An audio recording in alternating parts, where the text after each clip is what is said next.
Hello. Okay, so I'm gonna quickly show you guys how to feed This your is sourdough. Oscar worthy. This is so bad. You're gonna win lead actress.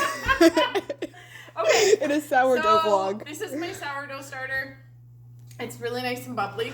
Can you zoom in to show how bubbly it is? Do you see the bubbles? Yeah, we Okay. see the bubbles. So it's really bubbly and it's grown. It's gotten bigger. So ideally you want your starter to be doubling in size. So if it's not doubling in size within about 4 hours, then just give it like more food. Just feed it a little more often until it gets really active. So I think I have about a cup here. So I'm going to feed it a cup of flour. So however much starter you have, you're going to give it that much flour. So you just have a little funnel thing to keep the flour from getting everywhere. Dump the flour in. I feed my starter just with white organic flour. You don't have to use organic. I just do because all my husband eats is white bread and I want it to at least be kind of good for him. And then I'm going to do 75% hydration. So I've put a cup of flour in, which means I'm going to put 75% of the amount of water, which would be 3/4 cups. So,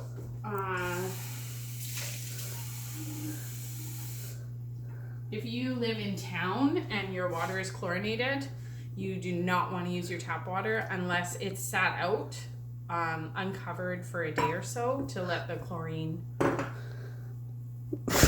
Can you use rainwater then? evaporate. I don't know about rainwater. I've never tried rainwater in my sourdough starter. Okay. Can I use what? Can you use juice or like something else? Because you dehydrate it with anything. It's like beer.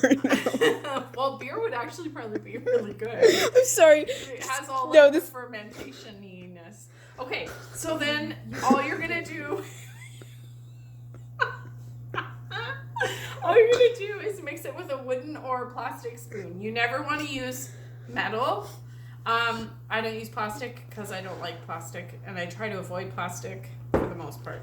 Anyway, so you're just gonna mix it up. Can you like come show my mixing? Come on. Okay.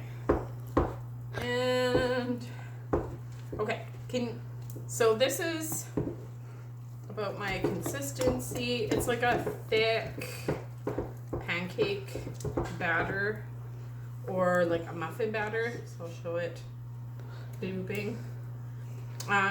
If it's runnier than that, you could just add a little more flour or you can leave it. I just find if I do it too thin, I have to feed it more often.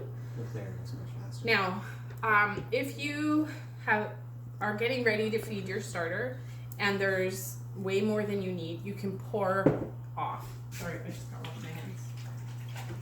So if you're not baking that day, oh my gosh, Emma, you turned the burner on. Can you turn my itchy band one on?